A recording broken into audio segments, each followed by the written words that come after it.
இந்த தலைப்பின் ஊடாக இங்கே சொல்ல நினைக்கின்ற விடயம் என்னவென்று சொன்னால், மனிதர்களிலே அதாவது பிறரது கவனத்தை, பிறரது தயவை நாடித்தான் வாழ வேண்டும் என்கின்ற நிலையிலே உள்ள பல மக்கள் என்ன செய்கிறார்கள், இருக்கிறார்கள். விரும்பினால் பிறர் கவனம் செலுத்தலாம், விரும்பாது விட்டால் அவர்களது கவனம் நமக்கு தேவையில்லை என்கின்ற நிலையில் உள்ளவர்களுடைய உணர்வுகளையும் மதித்து வாழ வேண்டும் என்றுதான் இஸ்லாம் சொல்கிறது. ஆனால் இங்கே நான் பேச நினைப்பது, பிறரது தயவு அவர்களுக்கு கட்டாயம் தேவை, அந்த தயவில்லாமல் அவர்களால் வாழ முடியாது என்கின்ற நிலையில் இருக்கக்கூடிய மக்களது உணர்வுகளை எப்படியெல்லாம் நாம் புரிந்து கொள்ள வேண்டும், அதில் உள்ள படித்தரங்கள் என்ன, அதற்கு இஸ்லாம் கூறக்கூடிய வழிகாட்டல் என்ன, அதில் உள்ள நன்மைகள் என்ன என்பதை பற்றி சுருக்கமாக விளங்கப்படுத்தலாம் என்று நினைக்கின்றேன்.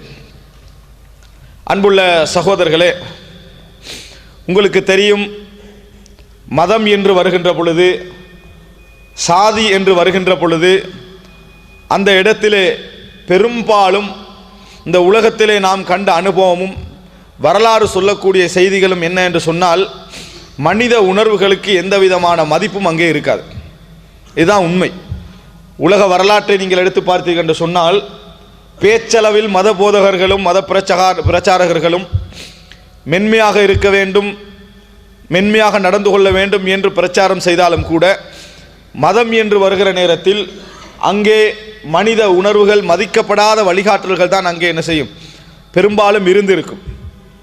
எதுவரைக்கும் என்று சொன்னால், இஸ்லாமிய மார்க்கம் புதுப்பிக்கப்படுகின்ற அந்த ரசூலுல்லாஹி ஸல்லல்லாஹு அலைஹி வஸல்லம் அவருடைய காலம் வரும் வரைக்கும், ரசூலுல்லாஹி ஸல்லல்லாஹு அலைஹி வஸல்லம் அவர்கள் இந்த மார்க்கத்தை பிரச்சாரம் செய்ய ஆரம்பித்த நாட்களிலிருந்து மார்க்கம் என்பதற்கு ஒரு புது வடிவம் என்ன செய்தது, கிடைத்தது. மார்க்கம் என்று சொன்னால் இறைவனை சார்ந்து இறைவனது கடமைகளை நிறைவேற்றுவது மாத்திரமல்ல, மனிதனோடு சம்பந்தப்பட்ட ஏராளமான நடைமுறைகளை, அணுகுமுறைகளை ஒழுங்குபடுத்துவதும் மார்க்கத்திலே உள்ள ஒரு விஷயம்தான் என்பதை இந்த இஸ்லாம் என்ன செய்தது, மக்களுக்கு சொல்ல ஆரம்பித்தது. எந்த அளவுக்கு என்று சொன்னால், ரசூலுல்லாஹி ஸல்லல்லாஹு அலைஹி வஸல்லம் அவர்கள் இறுதி நாட்களிலே சொன்ன ஒரு வார்த்தைகளில் ஒன்றுதான், அல்லாஹும்ம இன்னி உஹர்ரிஜு ஹக்கத் தஈஃபைனி அல் யதீம் வல் மர்ஆ என்று சொன்னார்கள். யா அல்லாஹ், இன்னி உஹர்ரிஜு ஹக்கத் தஈஃபைன், நான் இரண்டு பலகீனமான நிலையிலே இருக்கக்கூடியவர்களை பற்றி அவர்களது கடமைகள் விஷயத்தில் நான் கடுமையை எதிர்பார்க்கிறேன். எனக்கு அதிலே மனசங்கடம் இருக்கிறது. அவர்கள் விஷயத்தில் கடுமையாக என்ன செய்ய வேண்டும், அவர்களுடைய மென்மையாக நடக்காதவர்களோடு கடுமையாக நடக்க வேண்டும் என்று நான் எதிர்பார்க்கிறேன் என ரசூலுல்லாஹி ஸல்லல்லாஹு அலைஹி வஸல்லம் அவர்கள் பலகீனமான நிலையில் இருக்கக்கூடிய இரண்டு பேருடைய உரிமை பற்றி ரசூல் ஸல்லல்லாஹு அலைஹி வஸல்லம் சொன்னார்கள். ஒன்று அனாதை, இன்னொன்று பெண் என்று ரசூலுல்லாஹி ஸல்லல்லாஹு அலைஹி வஸல்லம் அவர்கள் சொன்னார்கள். அல்லாஹும்ம இன்னி உஹர்ரிஜு ஹக்கத் தஈஃபைன், இவர்கள் விஷயத்தில் அவர்களுடைய உரிமைகள் எப்படியெல்லாம் பாதிக்கப்படுமோ, அவர்களது நிலைகளை மக்கள் எப்படியெல்லாம் புறக்கணிப்பார்களோ என்று நினைத்து நான் சங்கடப்படுகிறேன் என்று ரசூலுல்லாஹி ஸல்லல்லாஹு அலைஹி வஸல்லம் அவர்கள் சொன்னார்கள் என்ற செய்தியை நாம் என்ன செய்கிறோம், பார்க்கிறோம். ரசூலுல்லாஹி ஸல்லல்லாஹு அலைஹி வஸல்லம் அவர்கள் இறுதி உரையிலே சொல்லுகின்ற பொழுது பெண்ணை பற்றி ஒரு வார்த்தை சொன்னார்கள். அதாவது பெண்கள் விஷயத்தில் நீங்கள் அல்லாஹ்வை பயந்து கொள்ளுங்கள் என்று ரசூல் ஸல்லல்லாஹு அலைஹி வஸல்லம் சொன்னார்கள். இவ்வளவு பெரிய நபித்தோழர்கள் இருக்கிற நேரத்தில் ரசூலுல்லாஹி ஸல்லல்லாஹு அலைஹி வஸல்லம் அவர்கள் யாரெல்லாம் பாதிக்கப்பட வாய்ப்பு இருக்கிறதோ, யாரெல்லாம் மன ரீதியாக நெருடலுக்குள்ளாக பட வாய்ப்பு இருக்கிறதோ அவர்களை பற்றியெல்லாம் ரசூலுல்லாஹி ஸல்லல்லாஹு அலைஹி வஸல்லம் அவர்கள் இறுதி உரையிலே சொல்வதை பார்க்கிறோம். எனவே இஸ்லாமிய மார்க்கம் என்பதை பொறுத்தவரைக்கும் எப்படி இறைவனது ஹக்கை, இறைவனது உரிமையை சொல்வதற்காக அடிப்படையிலே அந்த மார்க்கத்துடைய இலக்கு அதுதான். இறைவனை ஓர்மைப்படுத்தல், இறைவனுக்கு இணை வைக்க கூடாது, இறைவனை மாத்திரம் வணங்க வேண்டும் என்ற அடிப்படையில் ஒரு சமுதாயம் என்ன செய்ய வேண்டும், உருவாக வேண்டும் என்பதுதான் இஸ்லாத்துடைய அடிப்படை இலக்கு. அது இல்லாமல் எது இருந்தாலும் பிரயோசனம் கிடையாது. ஆனால் அந்த இலக்கு மட்டுமா என்று கேட்டால் இல்லை. அந்த இலக்கின் அடிப்படையில் உருவாக்கப்படக்கூடிய சமுதாயம் கொள்கையில் எவ்வளவு பிடிப்பு இருக்கிறதோ அதே அளவு மனித உணர்வுகளுக்கு என்ன செய்ய வேண்டும், மரியாதை கொடுக்க வேண்டும், அவர்களது உணர்வுகளை மதித்து நடக்க வேண்டும் என்கின்ற இரண்டு நிலையையும் ஒரு சேர கொண்டு போன ஒரு மார்க்கமாக என்ன செய்யலாம், இஸ்லாத்தை நாங்கள் என்ன செய்யலாம் பார்க்கலாம். அவர்களது தோழர்கள் மூலம் அதாவது ரசூலுல்லாஹி ஸல்லல்லாஹு அலைஹி வஸல்லம் அவர்களில் மூலம் வழிகாட்டப்பட்ட தோழர்கள் அந்த இரண்டையும் ஒரு சேர செய்ய முடிந்த ஆற்றலுடையவர்களாக இருந்தார்கள். அன்புள்ள சகோதரர்களே, கடுமையாக நடக்கிற நேரத்தில் மென்மையாக நடக்க முடியுமா என்று கேட்டால் முடியாது. கடுமையாக நடக்கிற நேரத்தில் மென்மையாக நடக்க முடியாது என்று கேட்டால் முடியாது. அந்த இரண்டையும் சேர்த்ததுதான் இஸ்லாம். கடுமையாக கொள்கை உணர்வோடும் மென்மையான அணுகுமுறையோடும் எந்த மதமும் ஒன்றை பிரச்சாரம் செய்ததில்லை, போதித்ததில்லை. ஆனால் இஸ்லாம் என்ன செய்கிறது என்றால், நீங்கள் கொள்கையில் கடுமையாக இருக்க வேண்டும், அதிலே மிகவும் பலமாக இருக்க வேண்டும், அசைந்து விடக்கூடாது. அதே நேரம் அது உங்களுக்கு மக்களுக்கும் இடையில் உள்ள இடைவெளி விஷயத்திலே நீங்கள் மனிதாபிமான அணுகுமுறைகளை என்ன செய்ய வேண்டும், செய்ய வேண்டும் என்ற இரண்டையும் இணைத்தது இஸ்லாம். ஒரு யுத்தத்திலே அதாவது கைது செய்யப்பட்டவர்களையும் ஆயுதங்களையும் பிரித்தளித்துக் கொண்டிருக்கிறார்கள், பிரித்து கொடுத்து கொண்டிருக்கிறார்கள். அந்த நேரத்தில் அந்த பிரிப்புக்கு பொறுப்பாக இருக்கக்கூடியவர், கைதிகளை பிரிப்பதற்கு பொறுப்பாக இருக்கக்கூடியவர் ஒரு பெண்ணை என்ன செய்கிறார், பிரித்து விடுகிறார். அவனது குழந்தையை எடுத்து இன்னொருவருக்கு என்ன செய்கிறார், பிரித்து விடுகிறார். அபு அய்யூப் அல் அன்சாரி ரலியல்லாஹு அன்ஹு அவர்கள் அந்த பெண் அழுவதை பார்த்து, கைதி இத்தனைக்கும் முஸ்லிம் சமுதாயத்துக்கு எதிராக யுத்த களத்திலே வந்து இவர்களை கொல்ல வேண்டும், கொள்பவர்களுக்கு உதவ வேண்டும் என்று வந்தவர்கள், இரக்கம் காட்டப்படுவதற்கு யுத்தத்திற்கு வராத அதாவது அந்நியர்கள் கூட அல்ல, யுத்தத்திலே முஸ்லிம்களை கொல்ல வேண்டும் என்ற இலட்சியத்தோடு வந்த பெண்மணியின் அர்த்தம். அபூ அய்யூப் அல் அன்சாரி கேட்கிறார், ஏன் அழுகிறீங்கன்னு கேட்கிறாங்க. அவங்க விரைத்து அழுது கொண்டிருக்கிறார்கள். ஏன் அழுகிறீங்கன்னு கேட்கிறாங்க. என்னைய விட்டு எனக்கு குழந்தைய என்ன செஞ்சிட்டாங்க, பிரிச்சுட்டாங்கன்னு சொன்னாங்க. உடனே அபூ அய்யூப் அல் அன்சாரி ரலியல்லாஹு அன்ஹு அவர்கள் நேர போய் அந்த குழந்தையை தேடி எடுத்து அவரிடமிருந்து பறித்தெடுத்து அந்த தாயுடைய கையிலே கொண்டு வந்து என்ன செய்றாங்க, குழந்தையை கொடுக்கிறார்கள். ஆனால் அவர் பிரிப்புக்கு பொறுப்பாளர் அல்ல, இந்த பிரிப்புக்கு பொறுப்பாளர் அல்ல. இந்த செய்தி அதுக்கு பொறுப்பான தளபதிக்கு அல்லது மன்னருக்கு எட்டுகிறது. அவர் விசாரிக்கிறார், ஏன் அப்படி செய்தீர்கள் என்று விசாரிக்கிறார். அவர் சொல்கிறார், ரசூலுல்லாஹி ஸல்லல்லாஹு அலைஹி வஸல்லம் அவர்கள் சொன்னார்கள், யார் தாய்க்கும் பிள்ளைக்கும் இடையிலே பிரிவை ஏற்படுத்துகிறார்களோ, பிரித்து விடுகிறார்களோ, அவர்கள் நரகம் நுழைவார்கள் என ரசூலுல்லாஹி ஸல்லல்லாஹு அலைஹி வஸல்லம் அவர்கள் என்ன செய்தார்கள், சொன்னார்கள். அதனால தான் நான் இப்படி என்ன செய்தேன் என்று சொன்னார்கள். அன்புள்ள சகோதரர்களே, ரசூலுல்லாஹி ஸல்லல்லாஹு அலைஹி வஸல்லம் அவர்களிடத்திலே படித்தவர்கள், இந்த விஷயத்தை தெரிந்தவர்கள், எப்படி உறுதிக்கு மத்தியில் மென்மையாக நடந்து கொள்வது என்கின்ற பாடத்தை பெற்றுக்கொண்டார்கள். இன்றைக்குள்ள நஃப்சியத், மனிதனுடைய மனநிலையுடைய பலகீனம்தான், மனிதன் மார்க்கத்தை படித்திருக்கிறான், மார்க்கத்தை அறிந்திருக்கிறான், விளங்கி இருக்கிறான், ஆனால் மார்க்கத்தில் அவன் வளரவில்லை. மார்க்கத்தில் அவன் வளரவில்லை, அவனுக்கு மார்க்க ரீதியான தர்பியா கிடைக்கவில்லை, அதன் ஊடாக அவன் படித்தவனாக வரவில்லை. அதனால் மார்க்க அறிவு அவரிடத்தில் நிறைய இருக்கிறது, ஆனால் அவர்களிடத்தில் மார்க்க மூட்டக்கூடிய உணர்வுகள் சரியாக என்ன செய்யவில்லை, பண்படுத்தப்படவில்லை என்கின்ற நிறைய சூழலை நான் பின்னாலே சொல்லக்கூடிய முக்கியமான பலகீனமான மக்களுக்கு மத்தியில் அவர்கள் அதை பிரயோகிப்பதை நாம் என்ன செய்ய முடியும், காண முடியும். அன்புள்ள சகோதரர்களே, கொள்கை உறுதியும் மார்க்க ரீதியான அறிவும் மார்க்க ரீதியான தெளிவும் மக்களோடு மென்மையாக நடந்து கொள்ள, மக்களது உணர்வுகளை மதிக்க, நமது சமுதாயத்தில் உள்ள பலகீனர்களோடு எப்படி நடந்து கொள்ள வேண்டும் என்பதில் தனது நிலையை நடைமுறைப்படுத்த எந்த வகையிலும் என்ன செய்யாது, அது குறுக்காக அமையாது. அதை இஸ்லாம் எங்களுக்கு ஆணித்தரமாக சொல்லித் தருகிறது.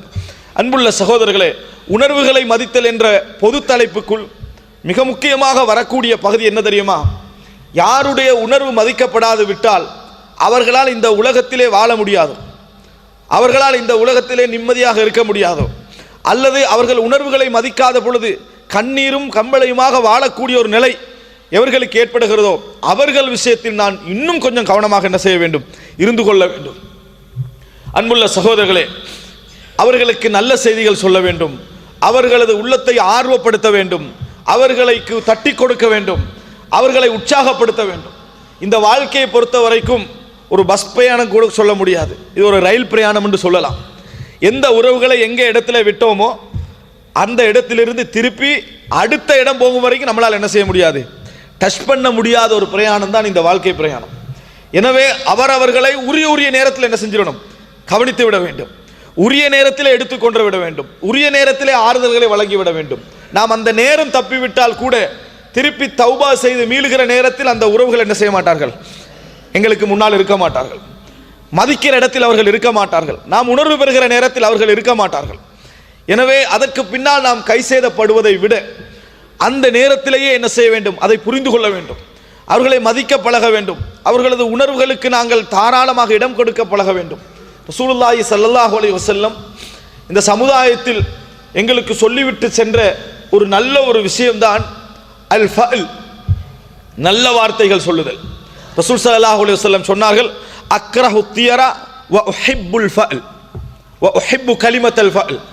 நான் சகுனத்தை வெறுக்கிறேன், ஆனால் நல்ல வார்த்தைகளை, நான் உணர்வை ஏற்படுத்தக்கூடிய, ஆர்வத்தை ஏற்படுத்தக்கூடிய நல்ல வார்த்தைகளை நான் விரும்புகிறேன் என்று சொன்னார்கள். சகுனத்தை பொறுத்த வரைக்கும் உங்களுக்கு ஒரு நல்ல விஷயத்தை தடுத்துவிடும், ஒரு நல்ல விஷயத்தை தடுத்துவிடும். ஆனால் நல்ல வார்த்தையை பொறுத்த வரைக்கும் பலகீனமானவர்களை உற்சாகப்படுத்தும், நோயாளிகளை ஆறுதல் படுத்தும், உணர்விழந்தவர்களை உணர்வு என்ன செய்யும், ஊட்டும், அவர்களை தூக்கி நிறுத்தும்.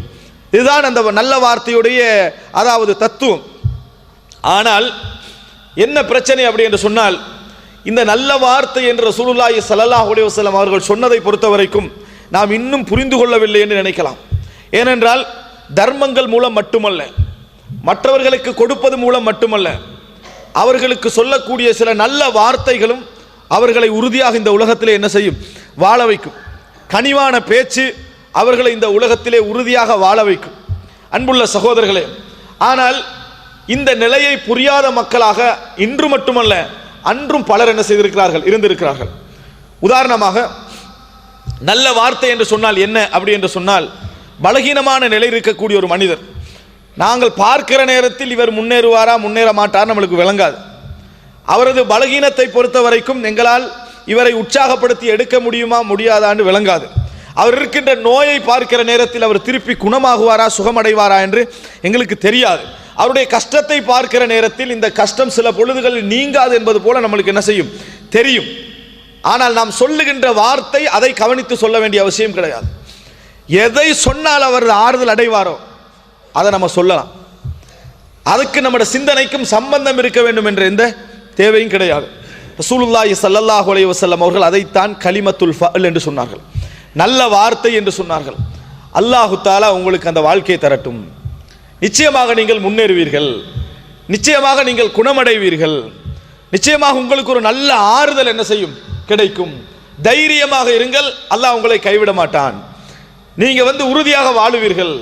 எந்த உறவுகள் புறக்கணித்தாலும் நீங்கள் பெரிய ஒரு தலைவராக என்ன செய்வீர்கள், வருவீர்கள். இப்படி என்ற வார்த்தைக்கு அறிவு தேவையில்லை, இப்படி என்ற வார்த்தைக்கு அறிவு தேவையில்லை. முன்னால உள்ளவருக்கு நாம் சொல்லுகிறோமே அவர் அதுக்குரிய தகுதியிலே இருக்கிறாரா என்பது தேவையில்லை. அவரை உற்சாகமூட்டும் அந்த வார்த்தை உற்சாகமூட்டும் என்றால், அவரை ஒரு நல்ல இடத்திற்கு அந்த வார்த்தை கொண்டு வரும் என்றால், அந்த வார்த்தை மூலம் அவர் வாழுவார் என்று சொன்னால், அந்த வார்த்தையை ரசூலுல்லாஹி ஸல்லல்லாஹு அலைஹி வஸல்லம் அவர்கள் விரும்பினார்கள். அந்த வார்த்தையை ரசூலுல்லாஹி ஸல்லல்லாஹு அலைஹி வஸல்லம் அவர்கள் விரும்பினார்கள். அது உள்ளத்துக்கு தரக்கூடிய பெரிய ஆறுதல் என்று ரசூலுல்லாஹி ஸல்லல்லாஹு அலைஹி வஸல்லம் விரும்பினார்கள். நபியுடைய வாழ்க்கையிலே நீங்க நிறைய பார்க்கலாம். ரசூலுல்லாஹி ஸல்லல்லாஹு அலைஹி வஸல்லம் அவர்கள் ஒரு நோயாளியை சந்திக்க போகிறார்கள். அந்த நோய் அவர் மனித பார்வையில் நம்ம பார்த்தோம் என்று சொன்னால் அவர் திரும்பி வர முடியாத ஒரு நோய், அது அவர் உணர்ந்திருக்கிறார். ஆனால் ரசூலுல்லாஹி ஸல்லல்லாஹு அலைஹி வஸல்லம் அவரை பார்த்து சொல்கிறார்கள், லா பஅஸ தஹூர் இன்ஷா அல்லாஹ், லா பஅஸ், எந்த பிரச்சனையும் இல்லை, நீங்கள் நல்ல முறையில் குணமடைவீர்கள் அல்லாஹ் நாடினாலும் ரசூல் ஸல்லல்லாஹு அலைஹி வஸல்லம் சொன்னாங்க. ஆனால் அந்த மனிதர் அவர் இருந்த நிலை, அவர் இருந்த சூழல்ல ரசூலுல்லாஹ்வோட வார்த்தையை பொறுத்த வரைக்கும் அவரால் உள்ளத்தால் என்ன செய்ய முடியல, ஏற்றுக்கொள்ள முடியவில்லை. ஆனால் நாங்கள் தெரிந்து கொள்ள வேண்டிய பாடம் என்ன தெரியுமா, வார்த்தைகளை அறிவில் போட்டு அளந்து கொண்டிருக்க கூடாது, வார்த்தைகளை அறிவில் போட்டு அளந்து கொண்டிருக்க கூடாது. அந்த வார்த்தை நம்மளுக்கு உற்சாகம் தருமா, ஏற்றுக்கொள்ள வேண்டும். யா அல்லாஹ் நீ கபூல் செய், யா அல்லாஹ் நீ கபூல் செய் என்ற வார்த்தை மட்டும்தான் நம்மளுக்கு வர வேண்டும். ரசூலுல்லாஹி ஸல்லல்லாஹு அலைஹி வஸல்லம் அந்த வார்த்தையை சொன்னவுடன் அவர் சொல்கிறார், தஹூர் பல் ஹிய ஹும்மா தஃபூர் அலா ஷைখিন கபீர் துஸீருஹுல் குபூர். குணமாகறன்னு சொல்றீங்க, சுகமடைவீங்கன்னு சொல்றீங்க, இது கபருக்கு போற காய்ச்சல்ன்றார் அவர். இது ஆளை கபருக்கு கொண்டு போற காய்ச்சல், நீங்க என்ன சொல்றீங்க, குணமாகுவீங்கன்னு என்ன செய்றீங்க சொல்றீங்கன்னு ரசூலுல்லாஹி ஸல்லல்லாஹு அலைஹி வஸல்லம் இடத்துல அவர் திருப்பி சொன்னார். ரசூல் ஸல்லல்லாஹு அலைஹி வஸல்லம் சொன்னார்கள், ஃபனஅம் இதன், அப்படி என்றால் நீங்கள் விரும்புவது போல ஆகட்டும்னா. நீங்கள் விரும்புவது போலயே ஆகட்டும். எதை அவர் விரும்பினாரு?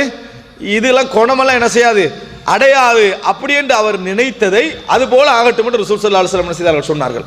இஸ்லாம் என்ன சொல்லி தருகிறது என்றால், வாழ்க்கையின் கடைசி மூச்சு எடுக்கக்கூடிய நிலை உங்களுக்கு இருந்தாலும் இந்த வாழ்க்கையில் நம்பிக்கை இருக்க வேண்டும். இந்த வாழ்க்கையில் நம்பிக்கை இருக்க வேண்டும். அந்த ஒரு இடத்தில் கூட அல்லாஹ்வுடைய ரஹ்மத் எனக்கு என்ன செய்யலாம், வரலாம். எந்த ஒரு நிலையாக இருந்தாலும் நம்பிக்கை இருக்க வேண்டும் என்பதை இஸ்லாம் எதிர்பார்க்கிறது. மறுமை நாளுடைய சப்தம் உங்களுக்கு கேட்கிற நேரத்தில் உங்கள் கையிலே ஒரு தாவரம் இருந்தால் அதை நாட்டிவிட்டு எழும்புங்கள் என்று சொன்னார்கள்.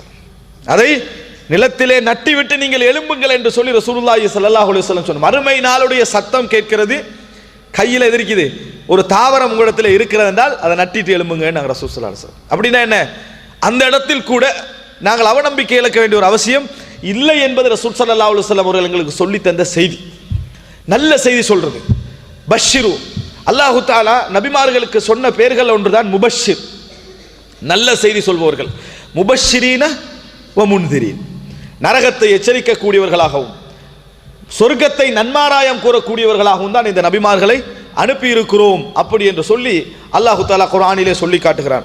எனவே அன்புள்ள சகோதரர்களே, நல்ல உற்சாகமூட்டக்கூடிய வார்த்தைகள் எங்களால் ஆக குறைந்த அளவில் மற்றவர்களுக்கு கொடுக்க முடிந்த செய்தி. அப்படியா இல்லையா?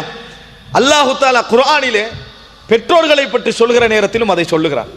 வகுல் லஹுமா கௌலன் கரீமா, அவர்களுக்கு சங்கையான வார்த்தை பேசுங்கள், அவர்களுக்கு சங்கையான வார்த்தை பேசுங்கள். உலகத்திலே பலகீனமாக வாழக்கூடிய ஒரு நோயாளியாக இருக்கலாம், ஒரு அங்கவீனராக இருக்கலாம், ஒரு பாதிக்கப்பட்ட ஒரு பெண்ணாக இருக்கலாம், அதுபோல ஒரு அனாதையாக இருக்கலாம். இந்த சமுதாயத்திலே சில நேரங்களில் ஞாபகம் வந்து சில நேரங்களில் ஞாபகம் போகக்கூடிய அமைப்பிலே உள்ள எமது உறவுகளாக இருக்கலாம். எந்த நிலையில் இருந்தாலும் சரி, அவர்களை முதல் தட்டி கொடுக்கக்கூடிய விஷயமே எது தெரியுமா? நல்ல வார்த்தை. அவர்களுக்கு சொல்லக்கூடிய நல்ல செய்தி. நம்ம சொல்லக்கூடிய செய்திக்கும் அவரது நிலைக்கும் எந்த சம்பந்தமும் இருக்க வேண்டும் என்ற அவசியமே இல்லை. தாராளமாக நம்ம என்ன செய்யலாம், நீங்க நல்ல முறையில் வருவீர்கள், நல்ல எதிர்காலம் உங்களுக்கு உண்டு, இதுக்கெல்லாம் நம்ம அறிவிருந்து தான் சொல்ல வேண்டும் என்ற அவசியம் இல்லை. இது ஒரு பிரார்த்தனை, இது ஒரு பிரார்த்தனை. தைரியமாக இருங்கள். இந்த லைஃப்ல யார் உங்களை கைவிட்டாலும் அல்லாஹ் என்ன செய்ய மாட்டான், கைவிட மாட்டான். இந்த மாதிரியான வார்த்தைகளை தட்டி கொடுக்கக்கூடிய வார்த்தைகளை நாம் சொல்லுவோம் என்று சொன்னால் அது ஒரு பெரிய ஒரு உற்சாகத்தை ஏற்படுத்தும். ஆனால் மிகவும் கவலையான விஷயம் என்ன என்று சொன்னால், இதை தெரியாத நாம் பிறர் எங்களுக்கு அந்த மாதிரி நல்ல வார்த்தைகள் சொன்னாலும் ஃபார்மாலிட்டிக்கு பேசிட்டு போறான்னு சொல்றது, அதுக்கு சொல்றது என்று சொல்றது. இவன் ஒரு நயவஞ்சகத்தனமா என்ன செய்யறான், சொல்லிட்டு போறான் அப்படி என்று சொல்றது. அவனுக்கு நல்லா தெரியும் எனக்கு ஏழாதுன்னு அவன் இப்படி சொல்லிட்டு போறான் என்னது, அதை நமது அறிவிலே போட்டு என்ன செய்யறது, அளக்கிறது. பிறருக்கு சொல்லுகின்ற பொழுதும் அதையே என்ன செய்யறது, யோசிப்பது. ஆனால் எங்களுக்கு சந்தோஷமான விஷயம் என்ன என்று சொன்னால், ஏதாவது கெட்ட செய்தி கிடைச்சா உலகத்துக்கு பரத்துறது. ஏதாவது கெட்ட செய்தி கிடைச்சிட்டு என்று சொன்னால், யாராவது அழிய போறான் அல்லது எல்லாருக்கும் முடிஞ்சது இப்படி ஏதாவது ஒன்று கிடைச்சதுன்னு வைங்களே, அதை பரத்தி சந்தோஷம் அடைகிற முதல் செய்தியாக நான் தான் இதை கொண்டு போய் என்ன செய்யணும், சொல்லணும் என்கின்ற அமைப்பில் போட்டி இங்கே இருக்கிறதே தவிர, பலகீனமானவர்கள் பாதிக்கப்படக்கூடாது, அவர்களது உள்ளம் தடுமாறக்கூடாது என்கின்ற மனோநிலையில் இன்றைக்கு படித்தவர்களும் இல்லை படிக்காதவர்களும் இல்லை என்கின்ற ஒரு கவலைக்கிடமான ஒரு நிலையிலே நாம் என்ன செய்கிறோம், இருந்து கொண்டிருக்கிறோம். வாழ்க்கையில் எந்த வார்த்தைகள் எல்லாம் அவநம்பிக்கை ஊட்டுமோ, ஒரு மனிதனை கீழே போட்டு விடுமோ, அதெல்லாம் எடுத்துட வேண்டும். எதெல்லாம் ஒரு மனிதனை உற்சாகப்படுத்துமோ, தட்டி கொடுக்குமோ, அதை மக்களுக்கு என்ன செய்ய வேண்டும், சொல்ல வேண்டும். இதைத்தான் ரசூலுல்லாஹி ஸல்லல்லாஹு அலைஹி வஸல்லம் யுஜிபுனியல் ஃபஅலன் சொன்னார்கள் இன்னொரு இடத்துல. எனக்கு இந்த மாதிரி நல்ல வார்த்தை சொல்வது ஆச்சரியமாக இருக்கு, மிச்ச விருப்பமாக இருக்கிறது அப்படின்னு ரசூலுல்லாஹி ஸல்லல்லாஹு அலைஹி வஸல்லம் சொன்னார்கள். ஒரு முறை ரசூலுல்லாஹி ஸல்லல்லாஹு அலைஹி வஸல்லம் இடத்திலே சயீத் இப்னுல் முஸய்யிபுடைய பாட்டனார் வருகிறார். சயீத் இப்னுல் முஸய்யிப் ஒரு தாபியி, அவருடைய பாட்டனார் வருகிறார், அவருடைய பேர் ஹஸ்ன். அவரை கண்ட புகாரிலே வரக்கூடிய செய்தி, அவரை கண்டவுடன் ரசூல் ஸல்லல்லாஹு அலைஹி வஸல்லம் உடைய பேர் என்னன்னு கேட்டான். என் பேர் ஹஸ்ன் என்று சொன்னா. ஹஸ்ன் என்று சொன்னா பாறை, மலை, குன்று என்று அர்த்தம். பேர்ல என்ன வந்துட போகுது, பேருக்கு லைவுக்கு என்ன சம்பந்தம் என்று ரசூலுல்லாஹ் விட்டுருக்கலாம்.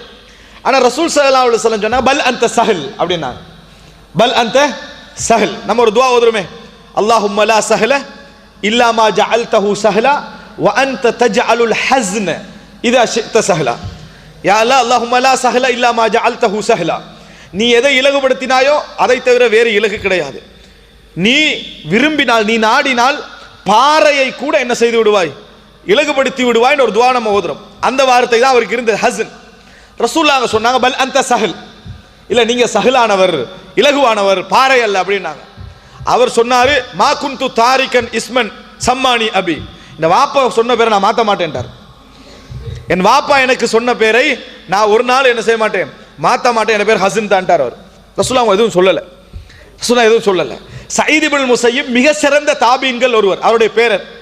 அவர் சொல்றாரு ஃபமாஸால் அல் ஹஸ்னு ஃபீ துர்ரியத்தின் ஆடியது, இந்த கல்பாறை தன்மை இன்னும் எங்களோட பரம்பரையில் இருந்து கொண்டே இருக்கின்றார். அவர் என்ன இவர் எதை வானான்னு சொன்னாரோ அந்த தன்மை இன்னும் அல் ஹுசூனா இன்னும் எங்களோட லைஃப்ல என்ன செய்யுது, ஃபமாஸாலத்தில் ஹுசூனா, இந்த ஹுசூனா எங்களோட லைஃப்ல இன்னும் தொடருது என்றார். எங்களோட லைஃப்ல இன்னும் தொடர்ந்து கொண்டிருக்கிறது என்றார். ஒரு முறை ரசூலுல்லாஹி ஸல்லல்லாஹு அலைஹி வஸல்லம் அவர்கள் அவருக்கு ஒரு ஆராபி, ஒரு கிராமப்புறவாசி வந்து ஒரு விஷயத்தை கேட்கிறார். அவர் ரசூல் ஸல்லல்லாஹு அலைஹி வஸல்லம் எனக்கு வாக்களிச்சத்தை தாங்கன்றார். ரசூலுல்லாஹ் சொன்ன அபிஷிர், நல்ல செய்தி உங்களுக்கு கிடைக்கும் என்றாங்க. அவர் சொல்றாரு அக்தர்த மின் அபிஷிர், எப்ப பார்த்தாலும் அபிஷிர் அபிஷிர் தான் என்ன செய்றீங்க சொல்றீங்க அப்படின்னு ரசூல் ஸல்லல்லாஹு அலைஹி வஸல்லம் அவர்களுக்கு திருப்பி ஒரு வார்த்தை சொல்லிட்டார். ரசூல் ஸல்லல்லாஹு அலைஹி வஸல்லம் சொன்னார்கள் ரத்தல் புஷ்ரா, நல்ல செய்தி என்று சொன்ன வார்த்தையை இவர் என்ன செஞ்சிட்டாரு, மறுத்துட்டாரு. உங்கள யாராவது வாங்கிக் கொள்வீங்களான்னு கேட்டாங்க. பிலால் ரதியல்லாஹு அன்ஹு, அபூ மூஸா அல் அஷ்அரி ரதியல்லாஹு அன்ஹு அவர்களும் எங்களுக்கு தாங்கன்னு சொன்னாங்க. அந்த நன்மாராயத்தை எங்களுக்கு தாருங்கள் என்று சொன்னார்கள். ஒரு நீண்ட செய்தி. அன்புள்ள சகோதரர்களே, நல்ல வார்த்தை யார் சொன்னாலும் சரி, நீங்கள் எந்த கட்டத்திலும் சொன்னாலும் சரி, இத்தகில்லா, அல்லாஹ்வை பயந்து கொள்ளுங்கன்னு ஒருத்தர் சொல்றாரு. ஆனா ஹக்கு உங்களோட பக்கம் இருக்குது, அவர் பக்கம் தவறு இருக்குது, என்ன செய்யுங்க, ஜஸாக்கல்லாஹு கைரன், அல்லாஹ் உங்களுக்கு நல்ல கூலி தரட்டும். ஏன் இது எனக்கு தேவையான ஒரு விஷயம். ரசூல் ஸல்லல்லாஹு அலைஹி வஸல்லம் சொன்னாங்க உலகத்திலேயே மிக மோசமான வார்த்தை அல்லாஹ்வை பயந்து கொள்ளுங்கள் என்று சொல்கிற நேரத்தில் அலைக பினஃப்ஸிக், நீங்க உங்களோட வேலையை பாருங்கன்னு சொல்றது. அன்புள்ள சகோதரர்களே, எனவே உலகத்திலே மிகவும் உற்சாகம் கொடுக்கக்கூடிய ஒரு இடம்தான் மற்றவர்களுக்கு நல்ல வார்த்தைகள் சொல்லுதல், அவர்களை உற்சாகப்படுத்துதல், அவர்களுடைய உணர்வுகளை தட்டி கொடுக்கல், குறிப்பாக பிறரது தயவை நாடித்தான் வாழ வேண்டும் என்று இருக்கிறார்களே அவர்களுக்கு நம்மளால் செய்ய முடிந்த ஒரு மிகப்பெரிய செய்தி, நல்ல செய்திகளையும் நல்ல தகவல்களையும் உணர்வூட்டக்கூடிய விஷயங்களையும் அவர்களுக்கு கொண்டு போய் சேர்ப்பது. அல்லாஹ் ரப்புல் ஆலமீன் இப்படி பிறகு உணர்வுகளை புரிந்து கொண்ட மக்களாக அனைவரையும் ஆக்கியவர்கள் புரிவானாக.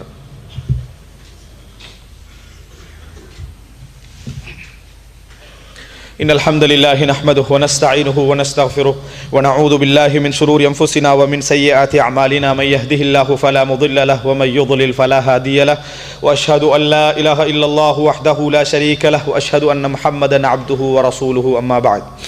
அன்புள்ள சகோதரர்களே, இந்த நேரத்தில் அந்த மாதிரியான உணர்வுகளின் பக்கம் தேவையுடையவர்கள் என்ற பட்டியல் ஒன்று நான் சொன்னேன். குறிப்பாக அதிலே முதல் தரத்திலே வரக்கூடியவர்கள் யார் தெரியுமா? நமது பலகீனப்பட்ட பெற்றோர்கள். நமது பலகீனப்பட்ட பெற்றோர்கள். எப்படி நமது பிள்ளைகளிடமிருந்து நாம் எதிர்பார்க்கிறோமோ, நமது பிள்ளைகளுக்காக நாம் எப்படி உழைக்கிறோமோ, கஷ்டப்படுகிறோமோ, பிள்ளைகளிடமிருந்து அந்த உணர்வுகளை நாம் என்ன செய்கிறோம், எதிர்பார்க்கிறோம். அப்படிப்பட்ட பெற்றோர்களில் எவர்களெல்லாம் சில பொழுதுகளில் பெற்றோர்கள் என்றவர்கள் பெற்றோர்களாகவே இருக்காத ஒரு நிலை அவர்களுக்கு ஏற்பட்டுவிடும். சிந்தனை கோளாறிலே இருப்பார்கள், மன உளைச்சலிலே இருப்பார்கள். நம்மை செய்கிறோம் என்பது அவர்களுக்கு தெரியாது. அதான் மிகப்பெரிய இடம். நம்ம நன்மை செய்து பெற்றோர்களுக்கு தெரிய வருவது நம்மளுக்கு ஒரு பெரிய சந்தோஷம், அப்படியா இல்லையா? ஆனால் நம்ம நன்மை செய்கிறோம் என்பது அவர்களுக்கு தெரியாது. அப்படியான சிந்தனை கோளாறிலே இருப்பார்கள், அல்லது வயது முதிர்ந்த நிலையிலே இருப்பார்கள், முன்னால் உள்ளவர் மகன்தானா என்று தெரியாத நிலையில் இருப்பார்கள். அந்த நிலையில் அவர்களது உணர்வுகளை நீங்கள் காக்க முடியும் என்று சொன்னால், அவர்களை நீங்கள் பாதுகாக்க முடியும் என்றால், சரியான ஒரு தொடர்பாடல் இல்லாத நிலையிலும் அவர்களை பார்க்க முடியும் என்றால், அதுதான் நம்ம செய்யக்கூடிய உச்சகட்ட நன்மை ஏகத்துவத்துக்கு பின்னால், சந்தேகமே கிடையாது. அன்புள்ள சகோதரர்களே, அனாதை பெண்கள் என்ற பட்டியல் ரசூல் ஸல்லல்லாஹு அலைஹி வஸல்லம் நிறைய சொல்லி இருக்கிறார்கள். ரசூல் ஸல்லல்லாஹு அலைஹி வஸல்லம் அவர்கள் ஒரு முறை வீதியிலே போய் கொண்டிருக்கிறார்கள். வஃபி அக்லிஹா ஷை, இம்ரஅத்துன் ஃபி அக்லிஹா ஷை, ஒரு பெண்மணி, அவங்க மதீனாலே அறியப்பட்டவங்க, அவங்களுக்கு புத்தி கோளாறு என்று சொல்லி, அவர்களுக்கு புத்தி கோளாறு என்று அறியப்பட்ட ஒரு பெண்மணி ரசூலுல்லாஹ்வை நிறுத்துறாங்க. எனக்கு ஒரு தேவை இருக்குது, அதை நீங்க நிறைவேற்றி தரணும்ன்றாங்க. ஆனால் அவங்க புத்தி கோளாறு அறியப்பட்டவன். ரசூல் ஸல்லல்லாஹு அலைஹி வஸல்லம் சொன்னா, யா உம்ம ஃபுலான், ஏ தாயே, சம்மி ஹாஜதக், உங்களுக்கு தேவை என்கிட்ட சொல்லுங்க, இந்த வீதியில் எங்க நீங்க இருக்க சொன்னாலும் நான் நிற்கிறேன்னு சொன்னாங்க. சொல்லுங்க, இந்த வீதியில் எந்த இடத்தில் நீங்கள் நிற்க சொன்னாலும் நின்று உங்கள் தேவையை நான் என்ன செய்கிறேன், நிறைவேற்றுகிறேன். அவங்க அழைச்சி ரோட்டுக்கு பக்கமாக கூட்டிட்டு போனாங்க, என்னமெல்லாம் பேசினாங்க. ரசூல் ஸல்லல்லாஹு அலைஹி வஸல்லம் அந்த தேவையை நிறைவேற்றி வைத்தார்கள் என்ற செய்தியை சஹீஹ் முஸ்லிமிலே நாம் என்ன செய்கிறோம், பார்க்கிறோம். வஃபி அக்லிஹா ஷை, ஒரு பைத்தியமான ஒருவரோடு வீதியில் நாம் ஒதுங்குவது நம்மளுக்கு அகௌரவம் என்று நினைப்போம். ஏ உம்ம ஃபுலான், என்னுடைய தாயை உங்களுக்கு இடத்தை சொல்லுங்க, நான் அங்கே நிற்கிறேன் நாங்கள் ரசூல் ஸல்லல்லாஹு அலைஹி வஸல்லம் அவர்கள். அன்புள்ள சகோதரர்களே, ஏனென்றால் அது போன்றவர்களுடைய உணர்வுகள் மதிக்கப்படுவது குறைவு. ரசூல் ஸல்லல்லாஹு அலைஹி வஸல்லம் அதில் அப்படி நடந்து கொண்டார்கள். அதுபோல மிகவும் மதிக்கத்தக்க இந்த மாதிரியான உணர்வுகள் இஹ்திலாலான பின்னால, குறையான பின்னால நம்மளால் கவனிக்கப்பட வேண்டிய இடத்திலே இருக்கக்கூடியவர்கள் தான் பெற்றோர்கள். நம்ம நன்மை செய்வதே தெரியாது. ஒரு அறிஞர் சொல்கிறார், இந்த உலகத்திலே முன்னேற்றத்தின் உச்சகட்டத்திலே எவர் இருந்தாலும் அவரது வாழ்க்கையில் அவரது பெற்றோர்களுக்கு நன்மை செய்தவராக அவர் இருந்திருப்பார். என்ன, அவர் வாழ்க்கையிலே பெற்றோருக்கு நன்மை செய்தவராக இருந்திருப்பார். யஹ்யா அலைஹிஸ்ஸலாம், ஈசா அலைஹிஸ்ஸலாம், அல்லாஹ் தஆலா சொல்றார், வபர்ரப்பி வாலிததி, என் தாய்க்கு நன்மை செய்யக்கூடியவனாக அல்லாஹ் என்னை ஆக்கினான். அதே போல நாங்கள் பார்க்க உவைஸல் கர்னி, அவர் கான பார்ரன் லி வாலிததி, அவருடைய தாய்க்கு நன்மை செய்யக்கூடியவராக என்ன செய்தார் இருந்தார். ரசூலுல்லாஹி ஸல்லல்லாஹு அலைஹி வஸல்லம் அழுதார்கள் என்ற செய்தி. இப்ராஹிம் அலைஹிஸ்ஸலாம் தன் தந்தைக்காக பாவ மன்னிப்பு தேடுகிறேன் என்ன செய்தார்கள், சொன்னார்கள். இது இஸ்லாம் சொல்லக்கூடிய ஒரு முக்கியமான ஒரு உண்மை சகோதரர்களே. இந்த நிலை ஹைவத் இப்னு ஷுரைஹ் ரலியல்லாஹு அன்ஹு அவர்கள் பெரிய ஒரு மார்க்க அறிஞர், மஜ்லிஸே உட்கார்ந்து கொண்டிருப்பார், பெரிய மஜ்லிஸ். இப்படி அவர் மார்க்க விளக்கம் கொண்டு கொடுத்துருப்பார். தாய் வந்து கோழிக்கு தானியம் போடணும், வந்து போட்டு போங்கன்னுவாங்க. கோழிக்கு தானியம் போடணும், வந்து போட்டுட்டு போங்கன்னு சொல்லுவாங்க. மஜ்லிஸ்ல இருந்து எழும்புவார்கள் ஹைவத் இப்னு ஷுரைஹ், போய் தாய் என்ன கட்டளை சொன்னார்களோ அந்த வேலையை செய்துவிட்டு வந்து உட்காருவார்கள். அன்புள்ள சகோதரர்களே, நான் சொல்லுகின்ற இந்த இடம் நன்மை செய்வது மட்டுமல்ல, உணர்வுகள். உங்கள் தாய் நீங்கள் கோபப்படலாம் என்பதற்காக உங்களது வசனங்களை கவனித்து அவங்க பேசுறாங்கன்னு சொன்னா, நீங்க கோபப்படாம இருக்கணும் என்பதற்காக வசனங்களை தேர்வு செய்து பேசுகிறார்கள் என்று சொன்னால், நீங்கள் அந்த தாய்க்கும் தந்தைக்கும் நோவினை செய்து கொண்டிருக்கிறீர்கள் அப்படி என்று சொல்றோம். எப்படி உங்களோட எப்படி பேசணும் என்று அவங்க யோசிச்சு பேசுறாங்கன்னா, நீங்க என்ன செய்றீங்க, அவர்களுக்கு நோவினை செய்து கொண்டிருக்கிறீர்கள், அவருடைய உள்ளத்தை காயப்படுத்தி கொண்டிருக்கிறீர்கள் என்பது அர்த்தம். அவங்க உங்களோட சுதந்திரமா பேசணும். எப்படி பேசினாலும் எனக்கு இவனோட உரிமை இருக்குமே, எதுவும் என்ன செய்ய மாட்டான், எனக்கு திருப்பி பேச மாட்டான் என்ற இடத்தில் நீங்கள் இருக்க வேண்டும். வகுல்லஹுமா கவுலன் கரீமா, அவர்களுக்கு சங்கையான வார்த்தை சொல்லுங்க என்று குர்ஆன் வசனம் சொல்கிறது. அன்புள்ள சகோதரர்களே, நான் இந்த செய்திகளை இந்த குறிப்பிட்ட நேரத்துக்குள் சுட்டி காட்டுவதோட ஒரே நோக்கம் என்ன தெரியுமா, நாங்கள் உணர்வுகளை மதிக்க நல்ல முறையில் பழகிக்கொள்ள வேண்டும். எங்களது நிலை எதுவாக இருந்தாலும் சரி, நாங்கள் எந்த இடத்துல இருந்தாலும் சரி, எப்படிப்பட்டவர்களாக இருந்தாலும் சரி, ஆனால் அந்த அறிவு, அந்த உறுதி, அந்த நிலை முன்னால் உள்ளவர்களோடு எப்படி நடந்து கொள்ள வேண்டும் என்பதை எங்களுக்கு ஒரு பொழுது மாற்றிவிடக்கூடாது. அப்படி நடந்தோம் என்றால், நாம் உண்மையிலே இருந்தோம் என்றால், அல்லாஹ் ரப்புல் ஆலமீன் எங்களை காப்பாற்ற போதுமானவன், எங்களை கூலி தர போதுமானவன். அதிலே மிக முக்கியமாக பெற்றோர்கள் என்பதை நாம் என்ன செய்ய வேண்டும், புரிந்து கொள்ள வேண்டும். எனவே அன்புள்ள சகோதரர்களே, அல்லாஹ் ரப்புல் ஆலமீன் இந்த மார்க்க உணர்வை எங்களுக்கு தந்து, மார்க்க அறிவை சிறந்த முறையிலே தந்து, இப்படிப்பட்ட உணர்வுள்ள மக்கள், உணர்விழந்த மக்களோடு, தேவையான மக்களோடு மிகவும் காருண்யத்தோடும் பணிவோடும் இரக்கத்தோடும் நடந்து கொள்ளக்கூடிய மக்களாக அனைவரையும் அல்லாஹ் ரப்புல் ஆலமீன் ஆக்கி அருள் புரிவானாக. ஹாதா மா இந்தி வல் இல்மு இந்தல்லாஹ் வ அகூலு கௌலி ஹாதா வ அஸ்தக்ஃபிருல்லாஹ் லி வ லக்கும்.